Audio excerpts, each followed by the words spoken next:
အားလုံးပဲမင်္ဂလာပါခင်ဗျာဒါဆိုတော့ကျွန်တော်တို့အရင်ဗီဒီယိုထိဆိုရင်တော့ကျွန်တော်တို့ chapter 1ကိုပြီးသွားခဲ့တယ်ပေါ့နော်ဒါဆိုရင်ဒီဗီဒီယိုကနေကျွန်တော်တို့ဘာကို discuss လုပ်မလဲဆိုတော့ကြတော့ intro to RDBMS ပေါ့နော် relational database management system ကိုမှစပြီးတော့ discuss လုပ်မယ်အရင်ဗီဒီယိုထိကျတော့ကျွန်တော်တို့ဒီ database management system ရဲ့ theory အပိုင်းလေးတွေအရှိအဟာတွေအများကြီးသိသွားပြီဆိုတော့ကြတော့ဒီမှာကျ RDBMS relational database management system ရဲ့ theory အစိတ်အပိုင်းကိုဒီဗီဒီယိုမှာ discuss လုပ်မယ်နောက်ဗီဒီယိုရောက်တော့မှ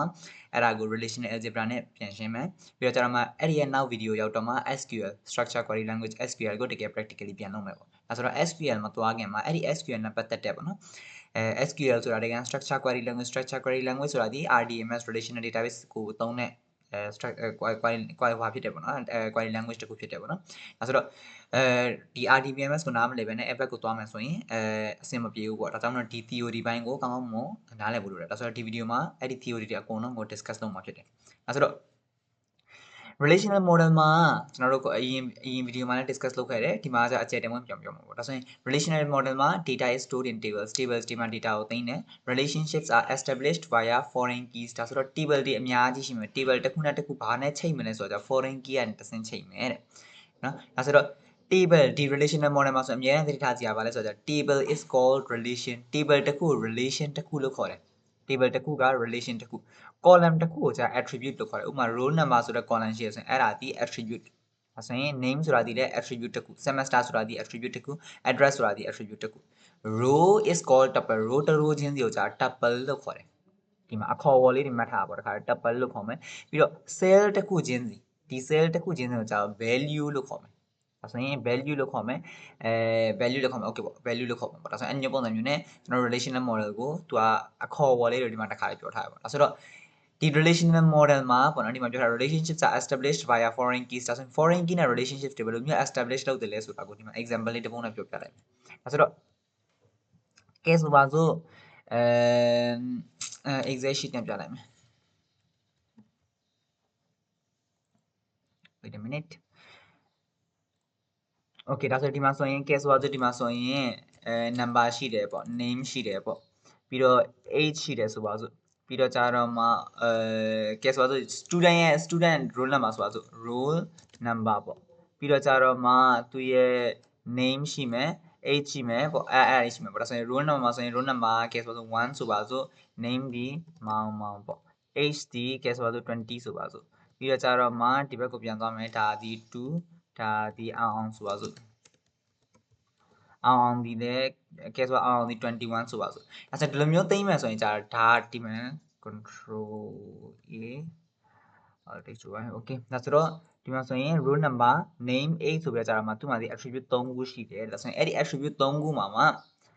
ဒီမှာ tuple 2ခုရှိတယ်မောင်နဲ့အောင်ဆိုပြီးတော့ tuple 2ခုရှိတယ်ဒါဆိုတော့ဒီမှာဘာဖြစ်တယ်လဲဆိုတော့မောင်နဲ့အောင်မှာသူတို့မှာ parent information လိုအပ်တယ်ဆိုပါစို့ဒါဆိုရင် parent ရဲ့ information လိုရဆိုရင် guess ပါစို့ father information လိုရဆိုရင် father ပေါ့နော်ပြီးရင် father phone ဆိုပါစို့ပြီးရင်အဖေရဲ့ဖုန်းနံပါတ်ပေါ့နော်ပြီးကြတော့မှ father address address ဆိုပါစို့အဲ့လိုမျိုးသိမ်းလိုက်တယ်နော်အဲ့လိုမျိုးသိမ်းလိုက်တဲ့အချိန်မှာဘာဖြစ်သွားတယ်လဲဆိုတော့ကြတော့ father ဒီ guess ပါစို့ ဥပဆိုပါစို့ပြီးတော့ကြတော့မှ father ရဲ့ဖုန်းနံပါတ်ဒီလည်းဘယ်လိုဖြစ်တယ်ပေါ့ address ကရန်ကုန်ပဲဆိုပါစို့အဲ့ဆိုအဲ့မျိုးဖြစ်သွားရဆိုရင်မောင်နဲ့အောင်ကဖြစ်နေတော့ကဲဆိုပါစို့เนาะမောင်နဲ့အောင်ကသူတို့ကညီကိုတွေဖြစ်နေတယ်ညီကိုတွေဖြစ်နေတော့ကြတော့သူတို့မှာအဖေရဲ့ information အဖေကတယောက်တည်းပဲဖြစ်နေတယ်ဆိုတော့ဦးဘเนาะပြီးတော့ကြတော့မှကိုဖုန်းနံပါတ်ကအဲ့ဒါပဲဖြစ်မှာပေါ့ okay အဲ့လိုဖြစ်သွားတယ် okay sorry ဒီနားမှာတစ်ခုလို့သွားတယ် okay address တည်လည်းရန်ကုန်ပဲဒါဆိုတော့ဒီလိုမျိုးကိစ္စရမှာဆိုရင်ကျွန်တော်အရင်ဆုံးဒီဟိုမှာ database management system ကိုစခဲ့တယ် database management system ဘာလို့လိုသေးလဲဆိုတာကိုကျွန်တော်ပြောခဲ့တယ်အဲ့ချိန်ကတည်းက data anomaly ဆိုတာကိုပြောခဲ့တယ် data anomaly အဲ့ဒါတစ်ခုပြောမှဆိုရင်ကျွန်တော်တို့case ဆို update anomaly ဆိုပါစို့ update anomaly တစ်ခုပြောမယ် update anomaly ဆိုတာကကြတော့ဘာဖြစ်လဲဆိုတော့ဥပမာ case ဆိုဆိုမောင်ကကျောင်းလာအပ်လိုက်တယ်ပေါ့နော်ဒါဆိုရင်မောင်ကကျောင်းလာအပ်တာပုံမှာ father ရဲ့ information ကပြောင်းသွားတယ်ဆိုပါစို့ဒါဆိုရင် case ဆိုဖုန်းနံပါတ်ပြောင်းသွားတယ်အဖေရဲ့ဖုန်းနံပါတ်ပြောင်းသွားတယ်ဒါဆိုရင်ဖုန်းနံပါတ်ပြောင်းသွားတယ်ဆိုရင်အဲ့ဖုန်းနံပါတ်ပြောင်းသွားတဲ့ဖုန်းကိုမှသူကပြင်လိုက်တယ်စဒီထဲမှာဒါဆိုရင်သူကပြင်လိုက်တဲ့အချိန်မှာကို1 2 3 4 5 6 9 10ကိုဒီလိုမျိုးပြင်လိုက်တယ်ဆိုပါစို့အဲ့မျိုးပြင်လိုက်တဲ့အချိန်မှာမောင်ရဲ့အဖေအတွက်ကဖုန်းနံပါတ်ကဒီမှာပြင်ပြီးသွားတယ်ဒါပေမဲ့ အောင်အတွက်ကကြတော့အဲ့ဒီဖုန်းနံပါတ်ကပြင်လို့မပြီးသေးဘူးဒါဆိုရင်အဲ့မျိုးကိစ္စအတွက်ဆိုရင်ဒီမှာဆိုရင်ဥပလူကတော့တစ်ယောက်တည်းပဲ father တစ်ယောက်တည်းပဲဒါပေမဲ့ဖုန်းနံပါတ်နှစ်ခုဖြစ်နေနှစ်ခုဖြစ်နေဘယ်ဟာကိုယူလို့ယူရမယ်မသိဘူးဖြစ်တယ်ဒါဆိုရင်အဲ့မျိုးမဖြစ်အောင်လို့ဘာလုပ်မလဲဆိုတော့ဒါအောင်မှ table တက်တက်တစ်ခုထပ်ခွဲမယ်ဒါဆိုတော့ table တက်တက်တစ်ခုခွဲမယ်ဆိုတော့ကြတော့ let's see okay ဒီမှာ table တက်တက်တစ်ခုထပ်ခွဲမယ်ဒါဆိုရင်ဒီမှာဆိုရင် FADH father father okay ကဲဆိုတော့ father ID ပေါ့ father ID ရှိမယ်ပြီးတော့ကျတော့မှ father name ရှိမယ်နော် father ရဲ့ name ရှိမယ်father phone ရှိမယ်ပြီးတော့ကျတော့မှ address address ဆိုတာရှိမယ်ပေါ့ဒါဆိုတော့ဒီမှာဆိုရင်ဥပအောင်မှာ sorry father ID က1ပေါ့ father name ကဥပ father phone ကကဲဆိုတော့ခဏခွန်ရှိနဲ့3 4 5 6 9 10 address ဒီ ING ညံကုန် sorry အဲ့ဒါလည်းဖြစ်သွားတယ်အဲ့တော့ဒီမှာကြည့်မယ်ဆိုရင်ခဏလေးဒါလေးကိုလည်း okay လုပ်လိုက်မယ်နော်ဆိုတော့ဒီမှာကြည့်လိုက်မယ်ဆိုရင်သူ့ဟာနဲ့သူဒီ table နဲ့ဒီ table နဲ့ဒီလိုမျိုးဖြစ်နေပြီဒါဆိုရင်အဲ့လိုမျိုးကိစ္စမျိုးမှာဆိုရင်ဘာလုပ်လို့ရလဲဆိုတော့ကျတော့ဒီ table နှစ်ခုအခုဆိုရင်ဥပရဲ့ information ကတရိုးထဲမှာပဲဒီမှာဖြစ်နေပြီပေါ့ဒါဆိုတော့ဒီ table တစ်ခုလုံးနဲ့ဒီ table တစ်ခုလုံးနဲ့ဘယ်လိုချိန်မလဲဒီ table က student ရဲ့ data ကိုသိမ်းမှာဒီ table ကကြာဘာကိုသိမ်းမလဲဆိုတော့အဲ့ဒီ student တွေရဲ့ father information အဖေရဲ့ data တွေကိုသိမ်းမယ်အမေရဲ့ information လို့ရဆိုရင်အမေရဲ့ information တော့တတ် table တစ်ခုထုတ်မယ်ဆိုပါစို့ပေါ့နော်ဒါကdatabase ရဲ့ design ပေါ်မူတည်ပြီးတော့မျိုးကွဲသွားနိုင်တာပေါ့ဒါဆိုတော့ဒီမှာဆိုရင် father information ကိုတတ် table တစ်ခုနဲ့ပြမယ်အဲ့ဆိုတော့ပြမယ်ဆိုတော့じゃဒီ table နဲ့ဒီ table နဲ့ဘယ်လိုချိန်မလဲဆိုတော့じゃတော့ foreign key ကနေတဆင့်ချိန်ပါမယ်ပဲဒါဆိုရင် foreign key ဆိုတာဘာလဲဆိုတော့じゃတော့ကိုယူခြင်းတဲ့ information ကိုဒါဆိုရင် student ဆိုတဲ့ table က father ရဲ့ information ကိုအမြဲတမ်းသိမ်းထားရမယ်ဒါဆိုရင် information တစ်ခုလုံးမသိမ်းဘဲနဲ့ father information ဘယ်နေရာမှာရှိလဲဆိုတော့သူက reference လေးကိုပဲသူကညွှန်ပေးလိုက်မှာဒါဆိုရင်ဘယ် table လဲ father ဆိုတဲ့ table ဒါက father ဆိုတဲ့ table ဆိုပါစို့ father ဆိုတဲ့ table ရဲ့row number ဘယ်လောက် ID ဘယ်လောက်မှာရှိပါတယ်ဆိုတော့ reference ကိုပဲညွှန်ပေးလိုက်မှာ data တွေအကုန်လုံးမသိမ်းတော့ဘူးဒါဆိုတော့ reference ကိုဘယ်လိုညွှန်ပေးမလဲဆိုတော့ကြတော့ father ID ဆိုပြီးတော့ကြတော့ဒီမှာ reference ကိုညွှန်ပေးလိုက်မယ်ဒါဆိုရင်ဒီမှာဆိုရင်1ဒီမှာဆိုရင်လည်း1ဒါဆိုရင် okay ဒါဆိုရင်ဒါလေးကိုမှဆိုဒီမှာကြည့်လိုက်မှာဆိုရင် row number 1မောင်မောင် HD 20ဟိုမှာ father ID ဘယ်လောက်လဲ1ဒါဆိုရင် father ID 1ဆိုတော့ကြတော့ဒါက foreign key ဖြစ်သွားပြီဒါဆိုရင်သူက father ဆိုတဲ့ table ရဲ့ဒါဆိုရင်ဒီမှာ तू က schema ကို define လုပ်ကြတာဒီ father ID ကဘယ် table က father ဘယ် table က foreign key လဲဆိုတာ तू ကတခါလေး specify လုပ်ရတယ်ပေါ့နော်ဘယ် table ရဲ့ဘယ် column လဲဆိုတာချက်ချင်း specify လုပ်ရတယ်ဒါဆိုတော့ father ID ဒီ father ဆိုတဲ့ table ရဲ့ father ID ကဟာကို तू က reference ယူထားတယ်ဒါဆိုတော့အဲ့ဒီ1ဆိုတာဟာကို father ID father ဆိုတဲ့ table ရဲ့ father ID ဆိုတဲ့ column ထဲမှာသွားရှာမယ်ရှာပြီးကြတော့မှအဲ့ဒီ column နဲ့သက်ဆိုင်တဲ့ row တစ်လုံးလုံးကဘာဖြစ်နေလဲဆိုတော့ကြတော့ဥပဆိုတဲ့ဥပရဲ့ row ဖြစ်နေပါတော့ဒါဆိုရင်ဥပရဲ့ data တွေအကုန်လုံးဒီမှာ access လုပ်လို့ရပြီဒါဆိုရင် तू က data တွေအကုန်လုံးကိုဒီမှာလာမသိမ်းမဲနဲ့ reference ကိုတခြား table မှာသွားသိမ်းလိုက်တယ်ပြီးကြရင် तू က reference ကိုပဲလာသိမ်းလိုက်တယ်အဲ့လိုလုပ်ချင်ရင်ဘာဖြစ်သွားလဲဆိုတော့ဥပမာကဲဆိုမောင်မောင်ကကျောင်းလာလိုက်တယ်ကျောင်းလာတော့မှအဖေရဲ့ information ပြောင်းသွားတယ်ဖုန်းနံပါတ်ပြောင်းသွားတယ်ဆိုရင်ဥပမာကဲဆိုတော့ကို1 2 3 4 5 6 9 10 9ဆိုပါဆိုအဲ့လိုပြောင်းသွားတယ်ဆိုရင်ဒီမှာပြင်သွားပြီဆိုတာနဲ့အောင်အတွက်လည်းအဖေရဲ့ information automatically ပြင်ပြီးသားဒီမှာလာပြီးတော့ထပ်ပြင်စရာမလိုခုနကငါလိုမျိုးဖုန်းနံပါတ်မတူတဲ့ပြဿနာမရှိတော့ဘူးဒါကဘယ်လိုမျိုးကိစ္စမျိုးမှလည်းအကျုံးဝင်တယ်လဲဆိုတော့ဥပမာ shopping mall မှာဆိုရင်ကျွန်တော်ထိတ်ဆုံး video မှာ example ပေးခဲ့တဲ့ဟာတူမျိုးပေါ့အဲဆိုရင် shopping mall တစ်ခုမှာဆိုရင် customer တယောက်ကနေ့တိုင်းလာနေတယ်ဆိုပါစို့နေ့တိုင်းလာနေဆိုရင်အဲ့ဒီ customer အောင်မှနေ့တိုင်းသူ့ရဲ့ customer ရဲ့ data တွေကောက်နေစရာမလိုဘဲနဲ့ပေါ့နော် order တစ်ခါမှတိုင်း customer ရဲ့ data မကောက်ဖ ೇನೆ customer ရဲ့ data ကိုတစ်ခါပဲကောက်မယ်အဲ့ဒီတူညီတဲ့ customer ကပဲနောက်တစ်ခါ order မှာရင် order ဆိုတဲ့ table မှာတက်သိမ်းမယ် customer ဆိုတဲ့ table မှာcustomer ဆိုတဲ့ table မှာ customer ရဲ့ information တက်သိမ်းမယ် order ဆိုတဲ့ table ကနေ customer ကို foreign key ပဲချိန်လိုက်မယ် data တွေအကုန်လုံးကိုထပ်ထည့်စရာမလိုအဲဆိုရင်ဒါက data တွေရဲ့ data redundancy မရှိဘူး data တွေထပ် data လည်းမထပ်တော့ဘူး data ခုနက update anomaly လည်းမဖြစ်တော့ဘူးအဲဆိုရင် anomaly တွေကအများကြီးရှိတယ် update anomaly delete anomaly ပေါ့နော်insertion anomaly လားမသိ insertion anomaly လား creation anomaly လားမသိအဲ့လိုမျိုးခေါ်တယ်အဲ့ anomaly တစ်ခုလည်းရှိတယ်ပေါ့နော်အဲ့ဒါကြ create လုပ်တဲ့အချိန်မှာခဏ customer ရဲ့ data ခဏထည့်နေရတာအဲ့ဒါဒီ insertion anomaly ပေါ့ဒါဆိုရင်အဲ့လိုမျိုး anomaly တွေမဖြစ်တော့ဘူးဒါဆိုရင်အဲ့လိုမျိုး anomaly တွေ avoid လုပ်အောင်လို့ relational model က table တွေအများကြီးခွဲပြီးတော့ table တစ်ခုနဲ့တစ်ခု foreign key ကနေတစ်ဆင့်ဒါလေးကို foreign key လို့ကျွန်တော်တို့ကသတ်မှတ်မယ် foreign key ကနေတစ်ဆင့်မှာကျွန်တော်တို့ကချိန်မှာဖြစ်တယ်ပေါ့ဒါဆိုရင်အဲ့လိုချိန်မှာဒါဆိုရင်ဒီကောင်ဒါ ဒါဆိုရင်ဒီမှာဆိုရင်reference ယူတဲ့ table ဒါဆိုရင် student ကဒီ father ဆိုတဲ့ table ကို reference ယူတာသူစီက reference ယူတာဒါဆိုရင် reference ယူတဲ့ table ကို reference table လို့ခေါ်ပြီးတော့ကြာတော့မှာ referencing table ပေါ့နော် referencing table ဒါမှမဟုတ်လည်း referencing table ဟုတ်ပါတယ် referencing table referencing table လို့ခေါ်ပြီးတော့ကြာတော့မှာသူ့ကိုကြာတော့ reference table လို့ခေါ်မှာ reference table လို့ခေါ်မှာဒါဆိုရင်အဲ့မျိုးပုံစံမျိုးနဲ့ကျွန်တော်တို့ကအမျိုးမှတ်လေးရှိတယ်ပေါ့ဒါဆိုရင်ဒါက relational model ရဲ့အလုပ်လုပ်ပုံတကယ်တော့ဒါဆိုတော့ relational model မှာတကယ်တော့ relation တစ်ခုချင်းစီမှာဘာတွေဖြစ်နေတယ်လဲဆိုတော့အကုန်လုံးသိရတယ်အဲ့လိုသိတဲ့အချိန်မှာဆိုရင်ဘယ် attribute ကတော့เนาะဘယ် table ရဲ့ဘယ် attribute ကို foreign key ယူထားတယ်ဆိုတာကိုပါ specify ပြန်လုပ်ပေးရတယ်ပေါ့ဒါဆိုရင်ဒီလိုမျိုးပုံစံမျိုးနဲ့ relational model ကအလုပ်လုပ်တယ်အဲ့ဆိုတော့ relational model အကြောင်းအကြံဖြင့်လည်းသိပြီဆိုတော့ကျတော့ relational model မှာ relation ဒါဆိုရင် relational model မှာ schema ဆိုတဲ့အကြောင်းအရေးကြီးတာပဲဒါဆိုရင်အဲ့ relational model မှာကျွန်တော်တို့ model မဆွဲခင်မှာသူ့ရဲ့ design ကိုဘယ်လိုဆွဲမလဲဒါဆိုတော့ relational model မှာ relation တစ်ခုရဲ့ overall design ကိုဘာလို့ခေါ်မလဲဆိုတော့ schema လို့ခေါ်မှာဒါဆိုတော့ schema ဆိုတာဘာလဲဆိုတာဥပမာ case ပါဆိုဒီမှာဒါလေးရှိတယ်ဒီ table လေးရှိတယ်ဆိုပါစို့ဒါဆိုရင်အဲ့ table မှာဆိုရင် case ပါဆိုဒါ student ဆိုတဲ့ table ဆိုပါစို့ okay နော် student ဆိုတဲ့ table ဆိုတဲ့ table မှာဆိုရင်ဒီမှာဥပမာဒီမှာ row လေးတွေရှိမယ်ပေါ့ဒါဆိုရင်ဒီမှာဆိုရင်student ဆိုတဲ့ table မှာဆိုရင် roll number ရှိတယ် name ရှိတယ် age ရှိတယ် father id ရှိတယ်ဒါဆိုရင်သူဒီ name age ပြီးတော့ကြာတော့မှfather id ပေါ့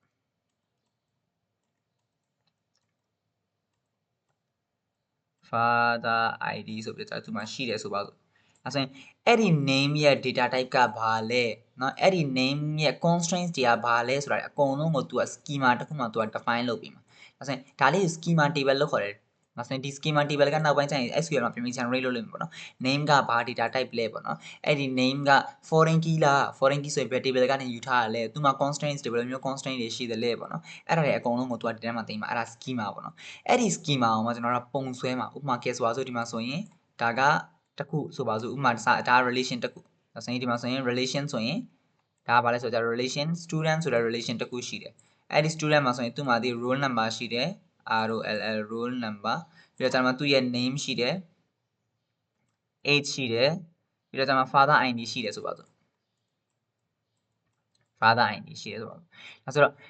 နောက်တစ်ခုရှိတာဒီသူမှာဒီ father ဆိုတဲ့ table ရှိတယ် FATH က father ဆိုတဲ့ relation နောက်တစ်ခုရှိတယ်ဒါဆိုရင်အဲ့ relation နဲ့သူကချိန်နေမှာပေါ့ဒါဆိုရင်ဒီလိုမျိုးချိန်နေမယ်ဒါဆိုရင်အဲ့မျိုးကိစ္စမျိုးမှာဆိုရင် father မှာဆိုရင် father ရဲ့ id ရှိမယ် father ရဲ့ name ရှိမယ် guess ဆိုတော့တခြား information တွေလည်းအများကြီးရှိမယ်ပေါ့ဒါဆိုရင်ဒီ father id ဆိုတဲ့ဒီ attribute ကငါဒီ student table ရဲ့ father id ဆိုတဲ့ဒီ attribute ကဒီ father ဆိုတဲ့ table တွေကဒီ id ကိုလာပြီးတော့ကျွန်တော်ကသူက reference ယူတယ်ဒါဆိုရင်ဒီမျိုးပုံစံမျိုးနဲ့သူကအလုပ်လုပ်တယ်ဒါဆိုတော့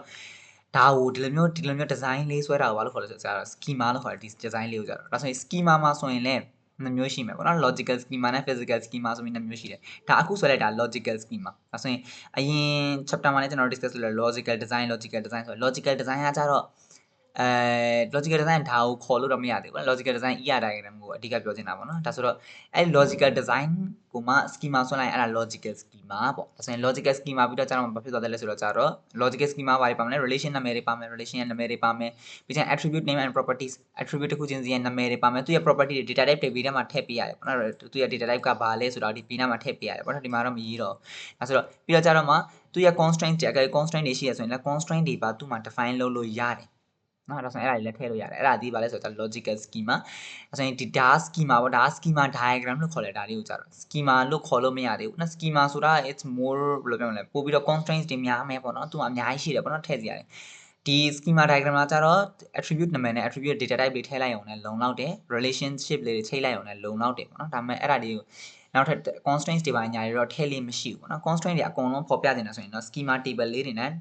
define လုပ်လို့ရတယ် constraint တွေပါကိုကပြလို့ရတယ်ဒါဆိုတော့ logical schema relation names attribute names and properties ဒါဆိုရင် data types တွေရှိမှာ constraint တွေရှိမှာဒါတွေအကုန်လုံးက logical schema ပါမယ် physical schema မှာကျတော့ logical အပြင်ကမှဘာပါသေးလဲဆိုတာကျတော့အဲ့ဒီ schema တစ်ခုဒီ table တစ်ခုလုံးကိုမှ data ကို memory မှာဘယ်လိုသိမ်းမလဲဆိုတော့အဲ့ဒီ technical ပိုင်းတွေပါလာရပါတော့ဒါဆိုရင်အဲ့ဒီအပိုင်းကိုတော့ will not discuss ဒီ course မှာလည်းအဲ့ဒီအပိုင်းအသိမပါဘူးအဲ့ဒီ memory ကိုတကယ် handle လုပ်တဲ့အပိုင်းတွေဟိုအောက်ဒီဘယ်လိုပြောမလဲlower level မှာပေါ့နော်ဒီလုံးဝ complex ဖြစ်တဲ့ဒီ layer မှာသွားပြီးတော့ကျတော့အကုန်အလုပ်လုပ်တဲ့ဟာတွေကိုကျတော့ နောက်ပိုင်းဒီ RDBMS ရဲ့စာအုပ်မှာသွားပြီးတော့ကျွန်တော်ဖတ်လို့ရတယ်ပေါ့နော်အဲ့ထဲမှာလည်းသူရေးထားတယ်အများကြီးရှိတယ်ပေါ့နော် chapter တွေရှိတယ်ပေါ့နော်နောက်ဆုံးအဲ့ chapter တွေကနေလေ့လာသင်ယူလို့ရတယ်လောလောဆယ်တော့ဒီ course မှာတော့ကျွန်တော်တို့ RDBMS ကိုပဲ specialize လုပ်ပြီးသင်သွားမယ်ဒါဆိုတော့နောက်တစ်ခုသွားမယ် relation schema ဒါဆိုတော့ relation schema ဆိုတာဘာလဲဆိုတာကြာဥပမာဒီ table လေးတစ်ခုရှိတယ်ဆိုပါစို့ဥပမာဒီမှာဆိုရင် roll number age name father id ရှိရဆိုပါစို့အဲ့ဒါကိုမှဘာလို့တလဲဆိုတာကြာတော့ဒီလိုမျိုးပုံရင်းနဲ့မဆွဲပြခြင်းဆိုရင်ဘာနဲ့ဖော်ပြလို့ရတယ်လဲဆိုတော့ကြာ relation schema ဆိုတဲ့ text based design နဲ့ဖော်ပြလို့ရတယ် text based design နောက်ပတ်လေးနဲ့ဖွင့်ပြလိုက်မယ်ဒါဆိုတော့ text based design ဆိုတာဒီ let's see this one ဒါဆို text based design ဆိုတာဒီမှာဆိုရင် roll number name age father id ပေါ့ဒါဆိုရင် roll number name age father id ဆိုရင်သူဒီ student ဆိုတဲ့ table ကဖြစ်တယ်ပြီးရင်သူ့မှာဆိုရင်ဘာ attributes တွေပါတယ်လဲဆိုတော့ roll number ပါတယ်ပြီးတော့ကျတော့မှသူ့မှာဘာပါသေးလဲဆိုတော့ name ပါတယ် roll number name ပြီးတော့ကျတော့မှသူ့မှာဒီ age ပါတယ် father id ဆိုပြီးတော့ကျတော့မှသူ့မှာပါတယ်ပြီးတော့ကျတော့မှဘာရှိသေးလဲဆိုတော့ father ဆိုတဲ့ table နောက်တစ်ခုရှိသေးတယ် father မှာဆိုရင်လည်းနော်ပြီးတော့ကျတော့ father မှာဆိုရင်လည်းသူရဲ့ id ပါမယ်သူရဲ့ father name ပါမယ်ပြီးတော့ကျတော့မှ phone ပါမယ် address address ပါမယ်ဒီလိုမျိုးပုံစံမျိုးနဲ့သူကသိမ်းမယ်ဒီနှစ်ခုက foreign key ချိန်ထားမယ်ပေါ့ဒါဆိုရင်ဒီလိုမျိုးပုံစံမျိုးနဲ့ဒီ table ရဲ့ overall information overall design ကိုမှ text based format နဲ့သူကချပြတာကိုဘာခေါ်လဲဆိုတော့ relation schema လို့ခေါ်တာrelation schema relational schema မဟုတ်လား relation schema a relation schema is a formal description of relation table in relational database အဲဆိုတော့ relation တစ်ခုချင်းစီမှာဘာတွေပါတယ်လဲဆိုတာကို तू ကဖော်ပြတာကို text နဲ့ဖော်ပြတာ formal description text နဲ့เนาะစာသားနဲ့ဖော်ပြတာကိုဘာလို့ခေါ်လဲ relation schema လို့ခေါ်တယ်အဲဆိုရင်တစ်ချိန်ဒီမှာကြည့်မယ်ဆိုရင် r equals to ချင်ခဲ့တယ် sorry equals to ထည့်လေးလည်းရှိတယ်မထည့်လေးလည်းရှိတယ်တစ်ခါတည်းချိန်ထည့်တယ်တစ်ခါတည်းချိန်လည်းမထည့်ကြဘူးဒါ text box ထဲမှာလည်းကိုယ်တိုင်လည်းတစ်ခါတလေ equal to ပါတယ်တစ်ခါတလေမပေါက်ကြိုက်လို့ရေးလို့ရအဓိကဘယ်လိုပြောမလဲဒါ it's not about the syntax programming language တခုမဟုတ်တော့ syntax မဟုတ်ဘူးဒါ design ပဲဆွဲနေရဆိုတော့အဆင်ပြေတယ်လို့ရေးလို့ရတယ်ပေါ့အဲဆိုတော့ဒီမှာဆိုရင် relation r ဆိုတာဒီ relation name ဒါဆိုရင်ဒီမှာဆိုရင် student ဒီ relation name အထက်ထဲက a1 a2 တွေဒီဘာဖြစ်မလဲဆိုတော့ attributes တွေဖြစ်မယ်ဒီမှာ roll number တို့ name တို့ age တို့ father id တို့ဆိုတာဒီဒီ attributes တွေဖြစ်မယ် student ဆိုတဲ့ table တွေ attributes တွေဖြစ်မယ်နော်အဲဆိုတော့ဒီလိုမျိုးပုံစံမျိုးနဲ့သွားတယ်နောက်တစ်ခုကိုဆက်သွားမယ်အဲဆိုရင် database schema Database schema is a formal definition of the structure and organization of database. The visual representation of the schema is schema diagram. အဲဆိုရင်ဒီမှာဆိုရင်ဒါဒီကဲဆိုပါစို့ဒါလေးဒီ relation schema relation တစ်ခုရဲ့ schema ကိုဖော်ပြတာအဲဆိုရင် table တွေအကုန်လုံးပေါင်းပြီးတော့ပေါ့နော် relation schema တွေအကုန်လုံး database တွေက relation schema တွေအကုန်လုံးကိုပေါင်းလိုက်မှာဆိုရင် relation တစ်ခုအတွက် relation schema တစ်ခုစီရှိမယ်အဲဆိုရင် relation schema တွေအကုန်ပေါင်းလိုက်ရင် database schema တစ်ခုထွက်လာမယ်ပေါ့အဲဆိုရင်အဲ့ဒါကိုသူကပြောချင်တာအဲဆိုတော့ဒီမှာဆိုရင်လူမျိုးပုံစံမျိုးသွားတယ် okay နောက်တစ်ခုမေ့သွားတာတစ်ခုရှိတယ် relation schema မှာဆိုရင် primary key တွေကိုဆိုရင်အမြဲတမ်း line ထားပြရတယ် primary key ဆိုတာဘာလဲဆိုတာနောက်ကျရင်ဒီမှာပေါ့နော်ဒါဆိုရင်လောလောဆယ်အတွက်ကတော့ bold လုပ်လိုက်မယ်တကယ်တော့ line တိုင်းရတယ်ပေါ့နော်မြင်တိုင်းရတယ်ပေါ့နော်မြင်တိုင်းရင်ပိုပြီးကောင်းတာပေါ့ဆိုတော့primary key တွေဆိုမြင်တိုင်းရတယ် primary key ဆိုတာဘာလဲဆိုတာကိုဒီဗီဒီယိုမှာဆက်ပြီးတော့ရှင်းပြမယ်ဒါဆိုတော့database schema ဆိုတာဒီဘာဖြစ်တာလဲဆိုတော့ relation schema တွေ database တစ်ခုမှာရှိတဲ့ relation schema တွေအကုန်လုံးပေါင်းလိုက်ရင် database schema ထွက်လာတယ်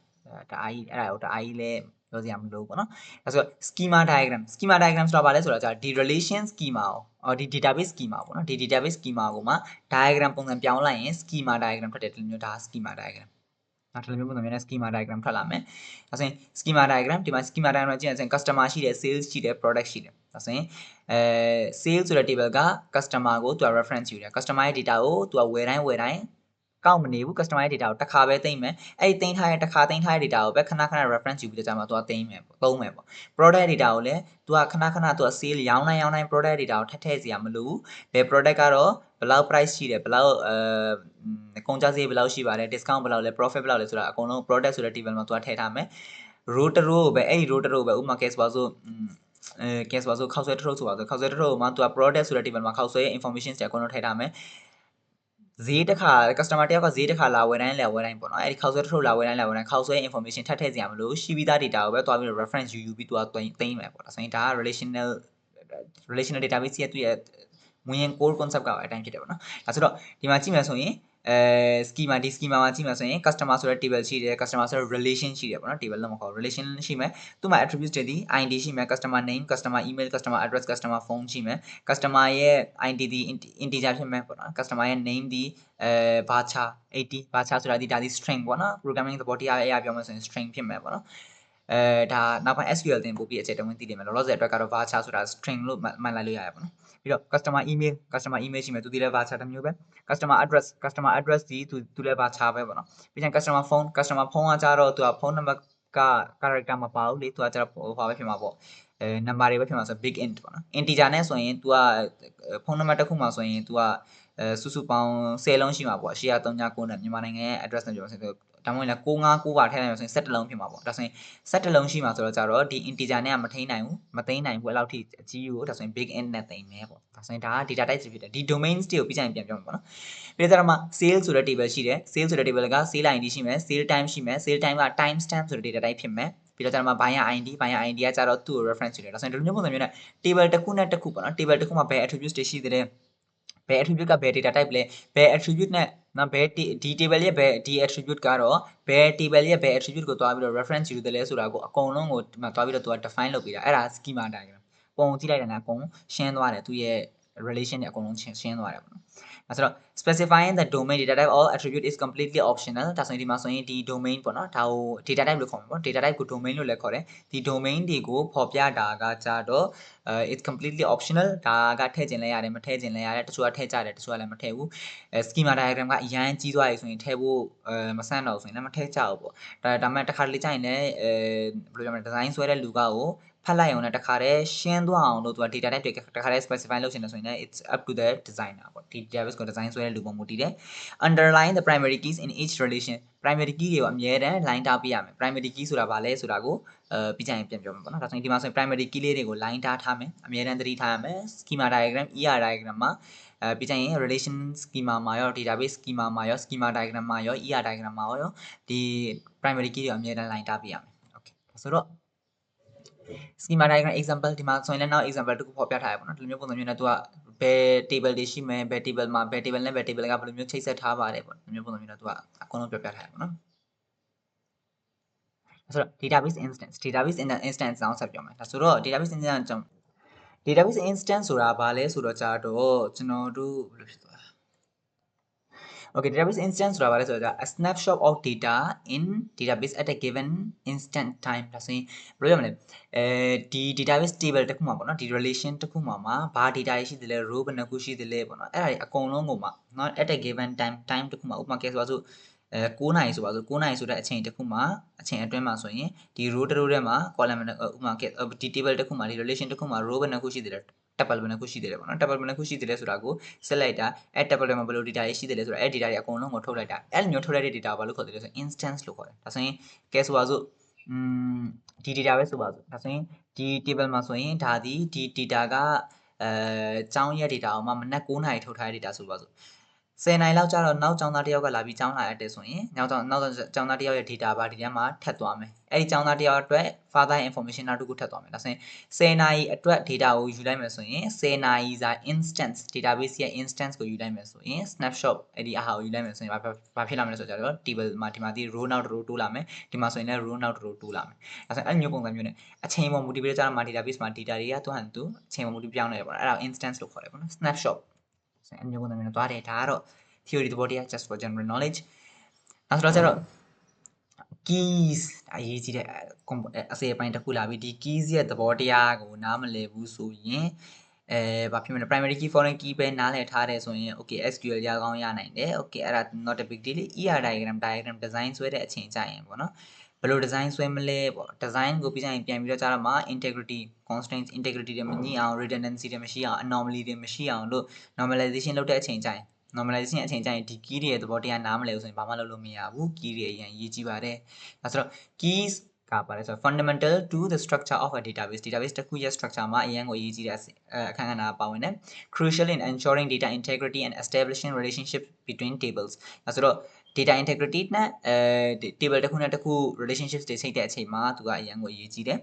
types of keys in RDBMS super key candidate key primary key alternate key composite key surrogate key foreign key အဲ့တခုချင်းစီကဘာတွေကိုပြောချင်တာလဲဆက်ပြောမယ်ဒါဆိုတော့ super key ဆိုတာဘာလဲဆိုတော့ကြာတော့ a set of one or more attributes which taken collectively allow us to uniquely identify a tuple in relations okay နော်ဒါဆိုတော့ a set of one or more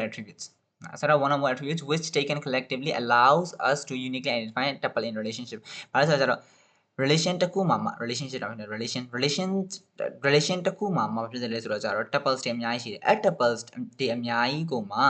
tuple တစ်ခုနဲ့တစ်ခုအမြဲတမ်း unique ဖြစ်စေတဲ့ attribute ဒါမှမဟုတ်ရင်လဲ set of attribute ကိုဘာလို့ခေါ်မလဲဆိုတော့ကြတော့ super key လို့ခေါ်မယ်အဲ့ဆိုတော့ဒီနေရာမှာဆိုရင်ဒီ table ကိုပဲကြည့်အောင်ဒီ table မှာဆိုရင်ဒီမှာ3ဆိုပြီးထည့်လိုက်မယ်ကြောပေါ့သူက20ပဲပေါ့နော်သူက father id က2ပေါ့ဆိုဒီမှာဆိုရင်2ရှိမယ်ဦးလာပေါ့ငါကို1 2 3 4 5 6 7 8 9သူက okay ဆိုရင်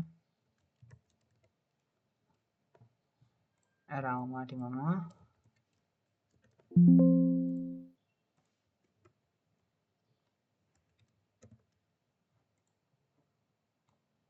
ဒါကိုလေ okay ဒါဆိုရင်ဒီလိုပုံစံမျိုးနဲ့သူကဒီမှာသွားခဲ့ဒါဆိုရင်ဒီလိုပုံစံမျိုးနဲ့သွားမယ်ဆိုတော့ကြတော့ဒါလေးကိုပြန်ပြီးဖြည့်လိုက်ဒါလေးကိုပြန်ပြီးဖြည့်လိုက် okay ဒါဆိုရင်ဒီမှာဆိုရင်ဒီ relation နှစ်ခုရှိတယ်ပေါ့ဒါဆိုရင် relation နှစ်ခုရှိတယ်ဆိုတော့ဒီမှာကြည့်မယ်ဆိုရင်ဒီ student ဆိုတဲ့ table ကိုတရိုးနဲ့တရိုးလုံးဝ uniquely အမြဲတမ်း identify လုပ်စေတဲ့ဟိုတွေရေးအောင်အဲ့လိုရေးမယ်ဆိုတော့ကြတော့အရင်ဆုံးဒါလေးနဲ့တစ်ချက်လုပ်လိုက်မယ်ဒါဆိုရင်အဲ့လိုလုပ်မယ်ဆိုတော့ကြတော့သူရဲ့ uniquely identify လုပ်တဲ့ super key student student RE relation SUPRKUN super keys super keys မှာကြည့်မယ်ဆိုရင်ဘာရှိမလဲဆိုတော့ကြတော့သူမှာဒီroll number ရှိမယ်ဟုတ်တယ်နော်ဒါဆိုရင် roll number ဆိုတာဒီ always uniquely identify သူကအများနဲ့ unique ဖြစ်နေမှာတယောက်တစ်ယောက်တူမှာကိုမဟုတ်ဘူးဟုတ်တယ်နော် name ဆိုတာတူနိုင်တယ် name ဆိုတာ uniquely identify မလုပ်ပေးနိုင်ဘူး age ဆိုတာလည်းတူနိုင်တယ် uniquely identify မလုပ်ပေးနိုင်ဘူးfather id ဒါဆိုရင် father id က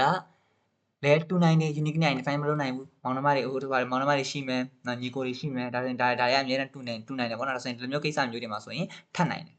ဒါဆိုရင်အဲ့ဒါအပြင်ကိုဘာလို့ရသေးလဲဆိုတော့ကြတော့ super key မှာဆိုရင် one attribute လည်းဖြစ်နိုင်တယ်လို့မျိုး set of attributes အများကြီးလည်းဖြစ်နိုင်တယ်ဆိုတော့ဒီမှာဆိုရင် roll number နဲ့ roll number တစ်ခုတည်းနဲ့ identify လုပ်နိုင်တယ်ဆိုရင် roll number နဲ့ name နဲ့ပေါင်းပြီးတော့လည်း identify uniquely identify ဖြစ်နိုင်တယ် roll number နဲ့ name နဲ့ပေါင်းလိုက်မယ်ဆိုရင်လည်းဘယ်တော့မှ tables တွေထပ်เสียအကြောင်းမရှိဘူးကဲဆိုပါစို့ name နဲ့ father id နဲ့ပေါင်းလိုက်မယ်ဆိုရင်လည်းသူကထပ်နိုင်ခြင်းမရှိဘူး name နဲ့ father id နဲ့နော်ဘာလို့ဆိုတော့ကြတော့ကဲဆိုညီကိုနှစ်ယောက်ရှိရဆိုရင်လည်းညီကိုနှစ်ယောက်နာမည်ကတူစရာအကြောင်းမရှိဘူးနော်တူခဲ့ရင်တောင်မှ age ကတူစရာအကြောင်းမရှိဘူးဒါကြောင့်မလို့ age နဲ့ name ရယ် father id ရယ် age ရယ်ပေါင်းလိုက်ရင်လည်းသူကအမြဲတမ်း uniquely identify ဖြစ်နေမယ်ဒါဆိုရင်ဒီလိုမျိုးသုံးခုပေါင်းလိုက်မယ်ဆိုရင်လည်းဥပမာဆိုရင်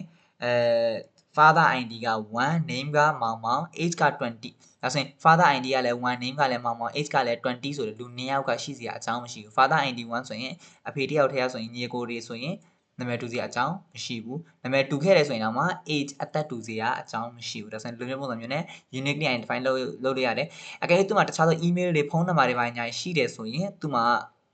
ဖုန်းနံပါတ်ဘယ်တော့မှထပ်စရာအကြောင်းမရှိဘူးပေါ့သူ့မှာ father ဆိုတာဆိုFATH father RELA relation SUPRKEYN super key ဆိုပါစို့အဲဆိုရင် father relation မှာဆိုရင်မရှိသေးတယ်ဆိုတော့ father ရဲ့ relation မှာဆိုရင်ပထမဆုံးသူရဲ့ father id ဆိုတာဘယ်တော့မှတူမှာမဟုတ်ဘူးပြီးတော့ father ရဲ့ name ကထပ်နိုင်တယ်နာမည်ဆိုတာထပ်နိုင်တယ်နာမည်တူတယ်အများကြီးရှိမယ်ဖုန်းနံပါတ်မထပ်ဘူးဘယ်တော့မှဖုန်းနံပါတ်ဆိုတာဘယ်တော့မှမထပ်ဘူး father ဖုန်းမထပ်ဘူးဖုန်းဆိုတာဘယ်တော့မှ address ဆိုတာတူနိုင်တယ် address ဆိုတာတူတဲ့လူတွေရှိမယ်ပေါ့ address ဆိုတာတူနိုင်တယ်ဘာလို့ရသေးလဲဆိုတော့ကျတော့ဥပမာကဲဆို father id နဲ့ name နဲ့ father id နဲ့ name နဲ့ပေါင်းလို့ရတယ်ဟုတ်တယ်နော်ဒီကြတော့မှfather id နဲ့ဖုန်းနဲ့ပေါင်းလို့ရတယ်ပေါ့ဒီမျိုးပေါင်းလို့ရတယ်ဖုန်းနဲ့ name နဲ့ပေါင်းလို့ရတယ်ဆိုဒီလိုပုံစံမျိုးနဲ့ attributes တွေအများကြီးပေါင်းလို့ရတယ်ပေါ့နော်ပေါင်းရင်သူက uniquely identify ဖြစ်စေတဲ့ set of attributes ကို attribute တစ်ခုလည်းဖြစ်နိုင်တယ် set of attributes လည်းဖြစ်နိုင်တယ်အဲ့ဒါကိုဘာလို့ခေါ်လဲ super key လို့ခေါ်မယ်ဆိုရင် super key အဲ့ဒါသိပြီဆိုတော့ကြတော့မှဆိုဒီမှာဆိုရင် ID email name နဲ့ဖုန်းနဲ့ပေါ့နော်ပြီးရင် name father address တွေအကုန်လုံးပေါင်းလိုက်မှဆိုရင် super key တစ်ခုဖြစ်မယ် super key လေးတွေဖြစ်မှာပေါ့ဒါဆိုတော့ super key တွေအများကြီးရှိမယ် relation တစ်ခုမှာဆိုရင် super key တွေအများကြီးရှိနိုင်တယ်ပြီးတော့ super key ကိုမှထပ်ရွေးလိုက်ရင် candidate key ထွက်တယ်ဒါဆိုရင် super keys with minimal attributes are candidate key ဒါဆိုရင်ဒီမှာဆိုရင် super key တွေအများကြီးရှိတယ်ဒီမှာဆိုရင်ဒီ relation မှာကြည့်မယ်ဆိုရင် super key တွေ3ခုရှိတယ်ဆိုပါစို့နောက်ထပ် super key တွေလည်းအများကြီးရှိနိုင်သေးတယ်နော် example နဲ့ဒီမှာ3ခုပဲရှိတယ်ဆိုပါစို့3ခုရှိတယ်ဆိုရင်အဲ့ထဲကနေပြီးတော့ကြတော့မှအနည်းဆုံး attribute အနည်းဆုံး set ကိုယူမယ်ဒါဆိုရင်ဒီမှာဆိုရင်ဒီ set မှာဆိုရင် attribute ကတစ်ခုတည်းရှိတယ်ဒီမှာဆိုရင်2ခုရှိတယ်ဒီမှာဆိုရင်3ခုရှိတယ်ဒါကိုယူလိုက်မယ်ဆိုရင်ဒါဒီဘာဖြစ်မလဲဆိုတော့ကြတော့ဒါဒီ candidate key တစ်ခုဖြစ်သွားတယ် okay နော် case ว่าဆိုဒီ relation တစ်ခုမှာက roll number အပြင်ကိုမှသူ့မှာ email ပါရှိခဲ့မှာဆိုပါစို့အဲ့ဆို email ဆိုရင်လည်းဒါဒီလေ candidate key တစ်ခုဖြစ်မှာဒါဆိုရင်ဒီမှာကြည့်လိုက်မယ်ဆိုရင် attributes တွေဒီ super key တွေအများကြီးရှိတယ် attribute အနည်းဆုံး super key နှစ်ခုရှိတယ် roll number နဲ့ email နဲ့သူတို့နှစ်ခုစလုံးဒီ attribute တစ်ခုစီပဲပါတယ်ဒါကြောင့်မလို့ student tables student student relation candidate key ရပါရှိမလဲဆိုတော့ကြာတော့ candidate key မှာဆိုရင် candidate keys ပေါ့ candidate keys မှာပါရှိမလဲဆိုတော့ကြာတော့ပထမတစ်ခုဒီ roll number ရှိမယ်နောက်တစ်ခုဒီပါရှိမလဲဆိုတော့ကြာတော့ email ရှိမယ် email ရှိမယ် okay နော်အဲ့ဆိုဒီမှာဘာလို့တွန်းဝင်နေထည့်ထားရလဲဆိုတော့ဒါတကယ်တော့ set တွေဖြစ်နေလို့ပေါ့နော် set ဆိုတာ attribute ကတစ်ခုလည်းဖြစ်နိုင်တယ်နှစ်ခုလည်းဖြစ်နိုင်တယ်ဆိုတော့ကြာတော့ဒါကို set တစ်ခုအနေနဲ့ represent လုပ်ထားလို့တွန်းဝင်နေထည့်တာပေါ့နော်တကယ်တော့တွန်းဝင်မထည့်ခြင်းလည်း it's up to you ဒါသဘောတရားလေးရှင်းပြခြင်းလို့ set ဆိုတဲ့သဘောတရားမြင်သာစေခြင်းလို့ပေါ့နော်ဒါဆိုတော့အဲ့လိုဖြစ်သွားပြီဆိုတော့ကြာဒီမှာနှစ်ခုရှိတယ်ဒါဆိုရင်အဲ့ဒါကိုဘာလို့ခေါ်မလဲဆိုတော့ candidate key လို့ခေါ်မှာဒါဆိုရင်အဲ့ဒါ candidate key ရဲ့သဘောတရားလေးသိသွားပြီ super key ဆိုတာဒီ uniquely identify လုပ်စေတာ uniquely identify လုပ်စေတဲ့ set of attribute ကတစ်ခုလည်းဖြစ်နိုင်တယ်နှစ်ခုလည်းဖြစ်နိုင်တယ်သုံးခုလည်းဖြစ်နိုင်တယ်အဲ့ဒီကနေပြီးတော့ကြာမှာအနည်းဆုံး set of attributes ကိုရွေးလိုက်ရင်အဲ့ဒါဒီ candidate key ဖြစ်မယ်ပြီးတော့ candidate key မှာ one of the candidate keys is chosen as primary key အနေနဲ့ choose လုပ်မယ်ဒါဆိုရင်ဒီမှာဆိုရင် candidate key ကဘယ်နှခုရှိတယ်လဲဆိုတော့ကြာတော့ဒီ example မှာကြည့်မယ်ဆိုရင် candidate key ကနှစ်ခုရှိတယ်ဆိုရင်နှစ်ခုရှိတယ်ဆိုတော့ roll number နဲ့ email နဲ့နှစ်ခုရှိတယ်ဆိုတော့ဒီနှစ်ခုတွေကဘယ်သူ့ကို primary key ထားမလဲနော် background ကပို့ပြီးတော့ကြာမှာ strong ဖြစ်မလဲ background primary key ထားရင်သူ့ရဲ့ table ကိုသူကပို့ပြီးတော့ကောင်းကောင်း define လုပ်နိုင်တယ်လေ primary key ဆိုတာ it's not only about the uniquely identify ဖြစ်စေတဲ့အရာကိုပဲ primary key ဆိုပြီးထားလို့မရဘူးပေါ့နော်သူ့မှာဒီဘာ attribute တွေရှိရမလဲဆိုတော့ uniqueness အများနဲ့ unique ဖြစ်နေရမယ် non nullability ဘယ်တော့မှ null ဖြစ်လို့မရဘူး quality ဖြစ်လို့မရဘူး immutability ဘယ်တော့မှပြောင်းလဲလို့မရဘူးဒါဆိုရင်ဒီဟိုနဲ့ property အကုန်လုံးနဲ့ပြည့်ဝနေရမယ်ဒါဆိုရင် roll number နဲ့ email နဲ့ရှင်းလိုက်မယ်ဆိုရင်ဒီ property သုံးခုနဲ့ရှင်းမယ်နော် uniqueness unique ဖြစ်လား roll number unique ဖြစ်လားဖြစ်တယ် email ရော unique ဖြစ်လားဖြစ်တယ်တယောက်တူစီအကြောင်းမရှိ email ဆိုတာဘယ်တော့မှမတူတယောက်ပြီးတော့ non nullability null ကွက်လက်ဖြစ်လို့ရတာမရဘူးလား roll number ဆိုတာအကြောင်းလာအပ်ပြီးဆိုကြတဲ့ roll number ကရှိပြီးသားကွက်လက်ဘယ်တော့မှမဖြစ်ဘူး email ဆိုတာအကြောင်းလာအပ်တဲ့အကြောင်းသားက email မဖွင့်ရသေးတာမျိုး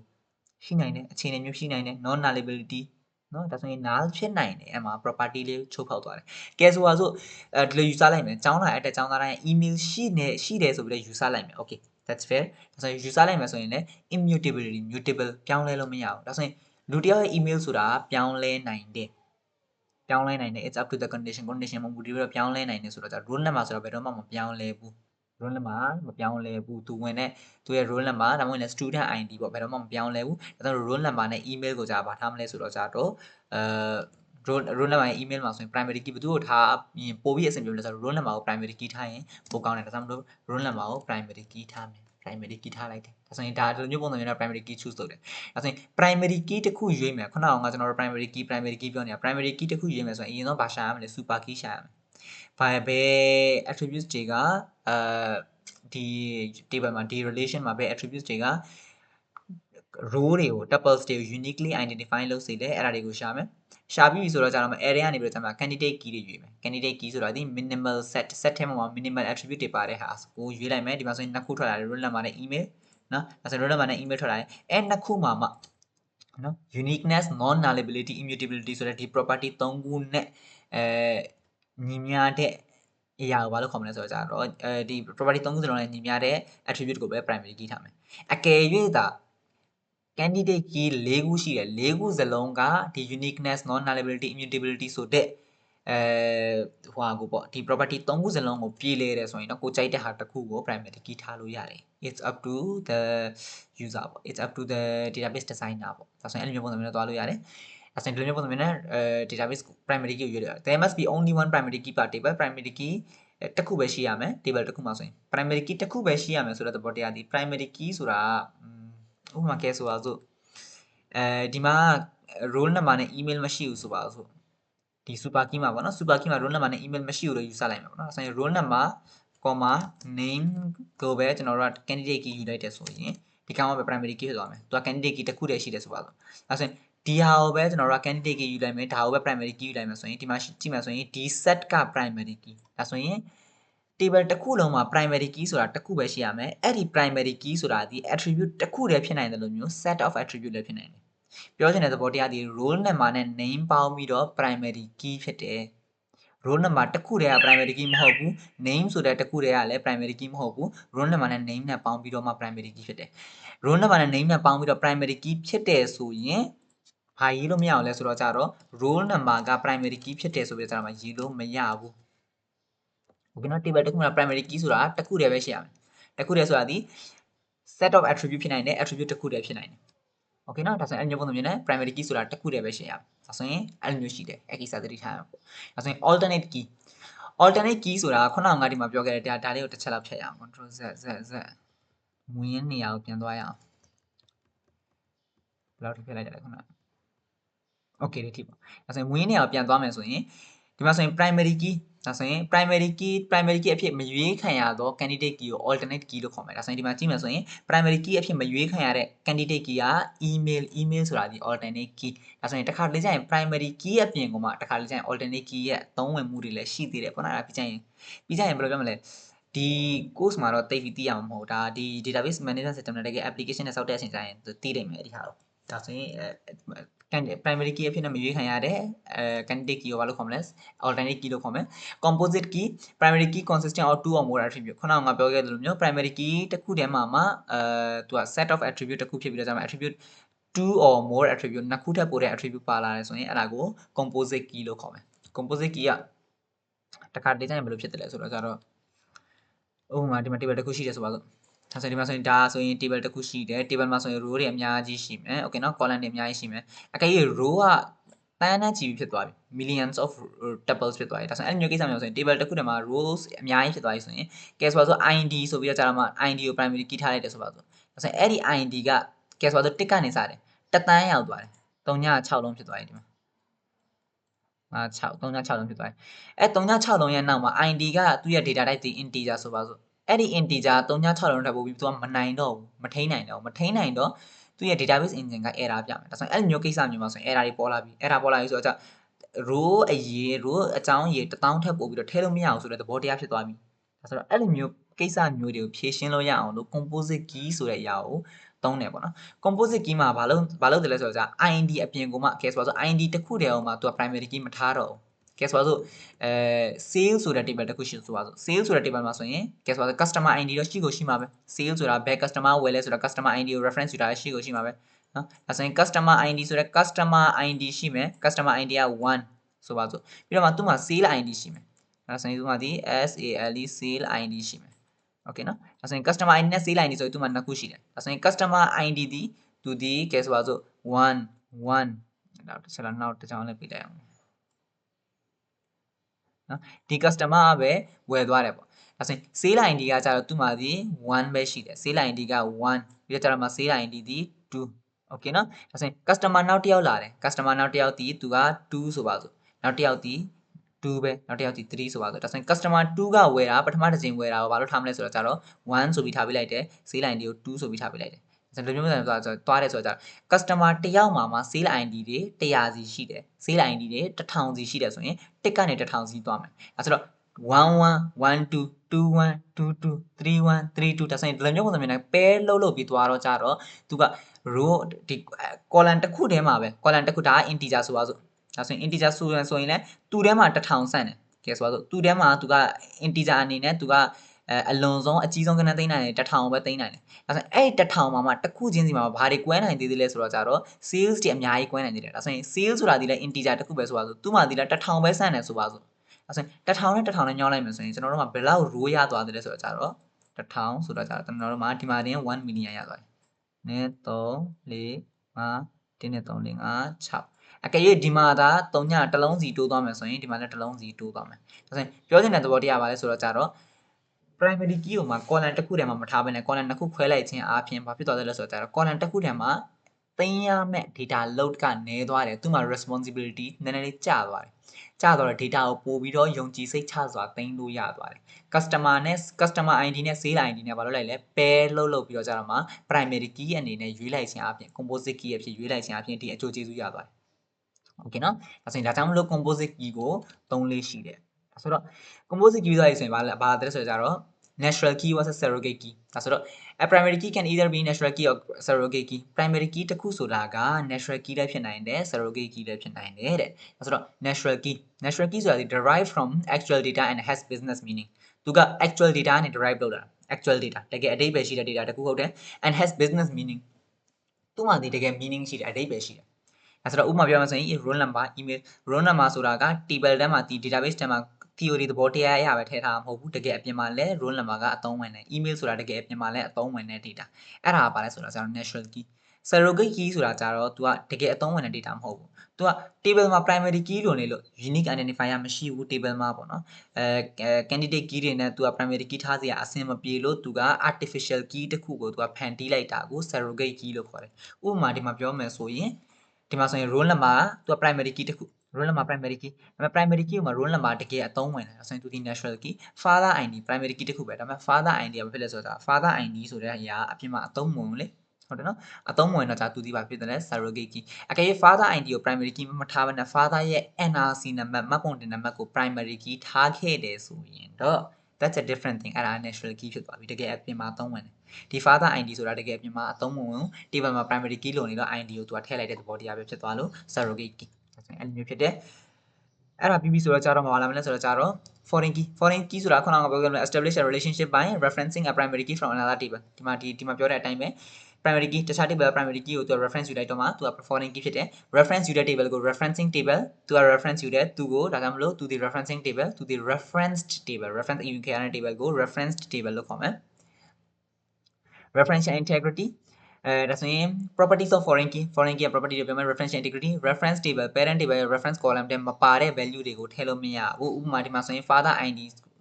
ကို reference ယူထားဆိုရင် father id မှာ father အဲ့ primary key မှာလို့ပြီးတခြားဟာကို reference ယူလို့မရဘူး reference ယူတယ်ဆိုကြတဲ့ primary key ကိုပဲ reference ယူရတယ်အဲ့ဒီဟာလို့ပြီးတခြား reference ယူလို့မရဘူး cascading and deleting actions automatically update or delete related records in the child table when parent record is changed ဒါဆိုတော့ဒီ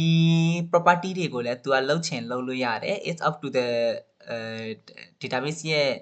design ပုံမူတည်ပေါ့နော်တခါလေကျရင်တို့က referential integrity မှာ deconstraint တွေပါတခါထည့်ပေးလိုက်တယ်ပေါ့နော် design လုပ်ကြရတချို့တွေကဘာဖြစ်စေချင်လဲဆိုတော့ကျတော့ဒီ parent table မှာကဲဆိုတော့ parent table မှာဒီ uber ဆိုတဲ့ data ကပြတ်သွားခဲ့တယ်ဆိုရင်အဲ့ဒီ uber နဲ့သက်ဆိုင်တဲ့သူ့ရဲ့သားတွေရဲ့သူ့ရဲ့ data parent table ပေါ့ဒါ child table ပေါ့ parent table မှာတစ်ခုပြတ်သွားရဆိုရင် child table မှာ reference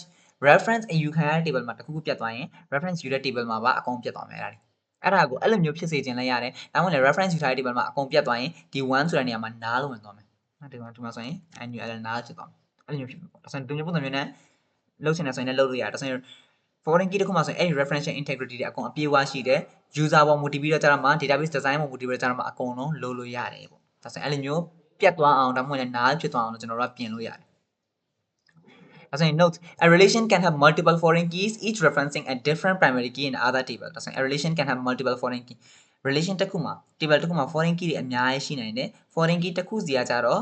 table တစ်ခုစီရဲ့ relation ဥပမာဆိုရင် case ဆို database တစ်ခုမှာဆိုအများကြီးရှိမယ် tables တွေ relations တွေဒါဆိုရင် relation တစ်ခုကခုနကပြတယ်မျိုးဒီမှာ table တစ်ခုပြခဲ့ပါတယ်ခုန customer လားမသိဘူး okay ဒီမှာ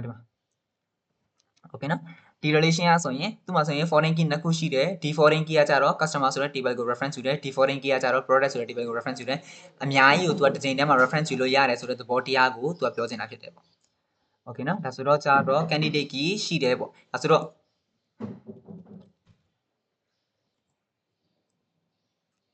okay ရှင်းစမ်းမယ်ဒါဆိုအဲ့လိုမျိုး table တစ်ခုထဲမှာ foreign key တွေအများကြီးရှိနိုင်တယ်ဆိုတဲ့သဘောတရားကိုပြောချင်တာဖြစ်တယ်အဲ့ဒါပြီးပြီဆိုတော့ကြတော့မှပဲသွားလဲ Okay, constraints and its types. As in constraints ရဲ့အကြောင်းဆက်ပြောမယ် A rule or restriction applied to the data in relation to ensure integrity, accuracy and reliability of data. Constraints are rules လေးတွေပြောတာပေါ့နော် rules လေးတွေပေါ့နော်ဒါဆိုရင်ဘယ် column ကတော့ null ဖြစ်လို့မရဘူးဘယ် column ကတော့လုံးဝ unique ဖြစ်နေရမယ်ဆိုတဲ့အဲ့ဒီ rules တွေကို set လုပ်တာကို constraint လို့ခေါ်တယ်ပေါ့နော် types of constraint နှစ်မျိုးရှိတယ် domain constraint နဲ့ integrity constraint domain constraint ဆိုတာဘာမှမဟုတ်သူက data type တွေ define လုပ်ပေးလိုက်တာဒါဆိုရင်ဘယ် table ကဘယ် attribute ကတော့ဘာ data type ပဲဖြစ်ရမယ်ဥပမာ case ပါဆိုဖုန်းနံပါတ် integer ပဲဖြစ်ရမယ် integer မှာလွယ်ပြီးတော့တခြား character တွေသွင်းလို့မရအောင်အဲ့ဒါဒီ rule တစ်ခုဒါဆိုရင်အဲ့ data type ကိုသူက define လုပ်ပေးလိုက်တာကို domain constraint လို့ခေါ်တယ်နော်ဒါဆိုတော့ domain of an attribute domain ဆိုတာဘာလဲ the set of permissible values that an attribute column can take ဒါဆိုရင် domainဆိုတာ attribute ကို domainဆိုတာ data type ကိုပြောတာ နော်ဒါဆိုရင်ဒီ column တစ်ခုရဲ့ data type ကို domain လို့သတ်မှတ်လိုက်လို့ရတယ်ဒါဆိုရင် domain constraint ဆိုတာကြတော့ဘယ် column ကဘာ data type ဖြစ်ရမယ်ဆိုတာကို rule ချလိုက်တာကို domain constraint လို့ခေါ်တယ်ဆိုရင်အဲ့ဒါပဲဒါဆိုတော့ domain SQL မှာသုံးရတဲ့ some SQL domains လေးတွေပြောမယ်ဒါဆိုရင်ဒီ domains တွေက MySQL မှာသုံးလို့ရတဲ့ဟာတွေကိုဒီမှာထည့်ထားရပါတော့တချို့ဟာတွေက MySQL မှာသုံးလို့မရဘူးခဏ small and big and decimal numeric အကုန်ရတယ်ရတယ်ဒါဆိုရင်ဒါတွေက SQL မှာသုံးလို့ရတဲ့ domains တွေဖြစ်တယ်ဒါဆိုတော့ SQL မှာသုံးရတဲ့ domains တွေ integer ရှိတယ် small int ပေါ့နော် integer ရိုးရိုး integer ကဏ္ဍတွေသိမ်းပါ small int ကသိမ်းတဲ့သေးတဲ့ကဏ္ဍတွေသိမ်းပါအရန်သေးတဲ့ကဏ္ဍဆိုရင် tiny int ကိုပဲသုံးမယ်ပေါ့နော်storage မှာတအားနေရမှာယူခြင်းတော့ big int သုံးမယ်အရန်ကြီးတဲ့ကဏ္ဍတွေဆိုရင်ပြီးတော့ကျတော့မှ decimal သုံးမယ်ဒသမကိန်းနဲ့ numeric သုံးမယ်ပေါ့နော် decimal နဲ့ numeric နှစ်ခုစလုံးသုံးလို့ရတယ် float သုံးလို့ရတယ် real သုံးလို့ရတယ် char ရှိတယ် bar char ရှိတယ် text ရှိတယ် char နဲ့ bar char ဘာကွာလဲ real ဆိုတာဘာလဲပြီးကြနောက်တစ်ခါမှကောင်းကောင်းသိမှာပေါ့နော် text ဆိုတာဘာလဲသိနိုင်မှာပေါ့နော် character တွေသိဖို့အတွက်ဆိုရင်ဒီဟွာတွေသုံးမယ် date တွေ time တွေအတွက်ဆိုရင်ဒီ data type တွေသုံးမယ် binary တွေဆိုရင်ဒါတွေကိုသုံးမယ် blob ဆိုတာအရန်ကြီးတဲ့ data တွေကိုသုံးတဲ့အချိန်မှာသိမ်းတဲ့အချိန်မှာပေါ့ okay ဆိုတော့ database ထဲမှာ image file လိုက်ကြည့်တခါတည်းသိမ်းချလိုက်မယ်ဆိုရင် blob ကိုသိမ်းလို့ရပါတော့အမှန်တော့အဲ့လိုသိမ်းလေးတော့မရှိဘူးပေါ့သိမ်းခြင်းတပါဆိုရင်အဲ့လိုသိမ်းလို့ရတယ်အဲ့လိုသိမ်းလေးမရှိဘူး image ကိုတကယ်သိမ်းနေတာဆိုရင် image ကိုတနေရာမှာသိမ်းပြီးတော့ image ရဲ့သူရဲ့သိမ်းတဲ့ဥပမာ cloud ပေါ်မှာသိမ်းထားဆိုရင် cloud ရဲ့ link ကိုပဲဒီမှာ database မှာသိမ်းလေးရှိတယ်ပေါ့နော်ဆိုတော့ image တစ်ခုလုံးလိုက်ကြည့်ကို database မှာဘယ်တော့မှ embed လုပ်ပြီးသိမ်းလေးမရှိဘူးဒါပေမဲ့သိမ်းခြင်းတပါဆိုရင် blob နဲ့သိမ်းလို့ရတယ်ဆိုတာပြောနေတာပေါ့Then notes boolean is also a domain which can store true or false values boolean လည်း domain တစ်ခုပဲ which can store true or false values okay နော်ပြီးတော့ an array of a domain can also be created okay နော် domain တစ်ခုရဲ့ array ကိုလည်း create လုပ်လို့ရတယ်ဥပမာ attribute တစ်ခုကmarks ဆိုတဲ့ attribute ရှိတယ်ဆိုရင်အဲ့ marks ထဲမှာ array တစ်ခုအနေနဲ့သူကဘာသာ6ဘာသာအတွက်ကမှအမှတ်ကိုသိမ်းမယ်ဆိုရင်လည်းသိမ်းလို့ရတယ် array တစ်ခုလို့ create လုပ်လို့ရတယ် in some DBMS like PostgreSQL user defined data type can also be createdနောက်ဥပမာ Java လိုမျိုး object oriented program မှာ class တွေနဲ့ object တွေစောက်လို့ရတယ်လို့မျိုးဒီမှာဒီ PostgreSQL လိုမျိုး data PostgreSQL မှာ MySQL မှာမရဘူး PostgreSQL မှာဆိုရင် user defined data type ကိုယ့်ရဲ့ data type ကိုယ်တိုင် define လုပ်လို့ရတယ်ပေါ့ဥပမာ casual currency ဆိုတဲ့ဟာလေး define လုပ်လိုက်မယ်အဲ့ထဲမှာ currency ဆိုတဲ့ data type မှာဆိုရင်ကျက်နဲ့ပြားဆိုပြီးတော့သူမှာဒီ attribute နှစ်ခုရှိတယ်ကျက်ဆိုတာဒီ integer ပြားဆိုတာဒီလည်း integer နော်အဲ့ထဲမှာမှသူကကျက်နဲ့ပြားဆိုတော့ define လုပ်ပြီးတော့ကြာတော့မှသူ့ရဲ့ကိုယ်ပိုင် data type အနေနဲ့ပြန်သုံးချင်လဲသုံးလို့ရတယ်ဒါဆိုရင်ကိုယ့်ရဲ့ user defined data type တွေလည်း define လုပ်လို့ရတယ် PostgreSQL မှာဆိုရင်ပေါ့ဒီ course မှာတော့ MySQL သုံးမယ်ပေါ့နော် PostgreSQL ကနည်းနည်းလေးသူ့မှာတချို့သောအရာတွေကနည်းနည်း complex ဖြစ်တယ် complex ဖြစ်တယ်ဆိုတာသူ့မှာလည်း tools တွေလည်းအများဆုံးတယ်ပေါ့နော် PostgreSQL ကနောက်ပိုင်းကျရင် project ကြီးမားလုပ်ရင်တော့ PostgreSQL is more recommended ပို့ပြီးတော့လည်း fast ဖြစ်တယ် tools တွေလည်းပိုဆုံးတယ်ပေါ့နော် PostgreSQL ကအရန်ကောင်းတယ်အသုံးအများဆုံး SQL သူကဖြစ်တယ်ပေါ့ DBMS ပေါ့အဲ့လိုမျိုးဖြစ်တာပေါ့ပြီးတော့ integrity constraints and its types ဒါဆိုရင်အခုကဘာသိသွားပြီလဲဆိုတော့ကျတော့ domain constraint သိပြီ integrity constraint ဆိုတာကကျတော့ data type အပြင်ကမှတခြားသော rules တွေ attribute တစ်ခုမှာ तू က apply လုပ်ထားတဲ့တခြားသော rules လေးတွေတခြားသောစီမင်းစည်းကမ်းတွေပေါ့ဒါဆိုရင်ensure the accuracy consistency and consistency and integrity ပြောချင်တာဒါ accuracy ဖြစ်သွားတယ်ဒီမှာမှားနေ integrity accuracy တိကျမှန်ကန်မှုconsistency အမြဲတမ်း consistent ဖြစ်နေမှုပေါ့အဲ့ဒါလေးကိုသူကဟိုဟာဒီ integrity constraint ကအလုပ်လုပ်မှာပေါ့ဒါဆိုရင် integrity constraint ကဘာတွေလုပ်မလဲဆိုတော့ rules တွေချမှတ်ပေးမယ်ဒါဆိုရင်အဲ့ rules တွေကဘာလဲဆိုတော့ primary key constraint ဆိုတာဒီ primary key ရဲ့ non nullability primary key ရဲ့ immutability primary key ရဲ့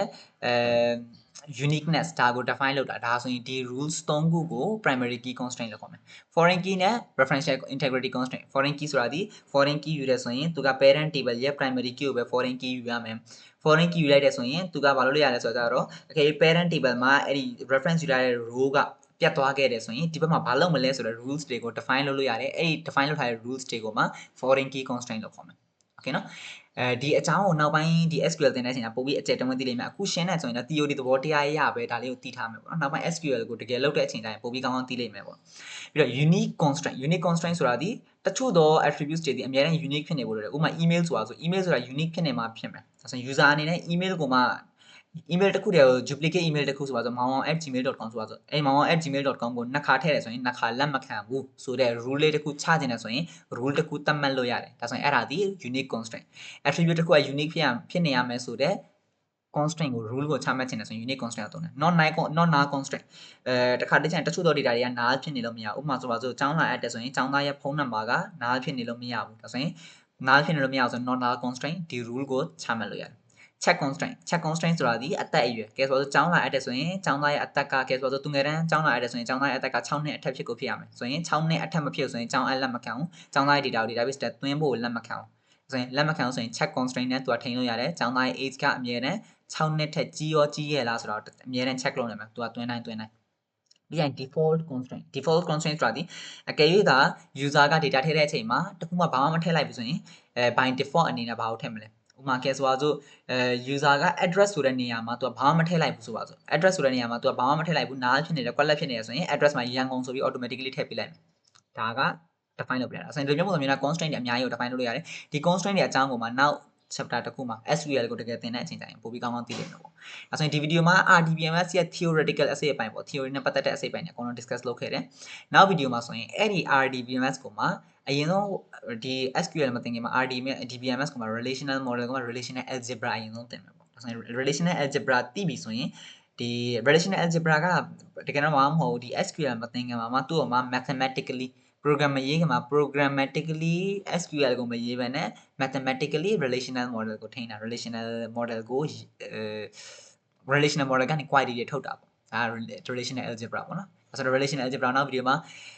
discuss လုပ်မယ်ပေါ့နော်နည်းနည်းစိတ်ဝင်စားတဲ့အပိုင်းဖြစ်တဲ့အဲ့ဒီ relational algebra ကလည်းနောက်ပိုင်း optimization တွေပါတယ်နေရာတွေလုပ်ပြီးဆိုရင် relational algebra ကအရေးကြီးတယ်ပေါ့နော်အဲ့ relational algebra ကိုပဲသုံးပြီးတော့ပဲ optimization algorithms တွေထုတ်တာဖြစ်တယ်ပေါ့နော်ဆိုတော့ relational algebra သုံးကြတယ်ပေါ့နော်ညာတော့အဖြစ်ဒီ RDBMS သုံးပြီးဆိုကြတဲ့ relational algebra it's good to know ဒီတင်တဲ့အရာတစ်ခုဖြစ်တယ်ပေါ့နော်အဲ့ဒါပြီးတော့ဆိုတော့ကျွန်တော် SQL ကို discuss လုပ်မယ်အဲ့ဒါပြီးရင်တော့ ER model နဲ့ normalization ဆိုတာကိုဆက်ပြီးတော့ discuss လုပ်မယ်ဒါဆိုတော့နောက်ထပ်ဗီဒီယိုတွေကိုဆက်ပြီးတော့ကျွန်တော်မှကြည့်ရှုပေးဖို့အတွက်တိုက်တွန်းချင်ပါတယ်အခုလိုမျိုးဗီဒီယိုကိုအဆုံးထိကြည့်ရှုပေးတဲ့အတွက်လည်းအားလုံးကိုကျေးဇူးတင်ပါတယ်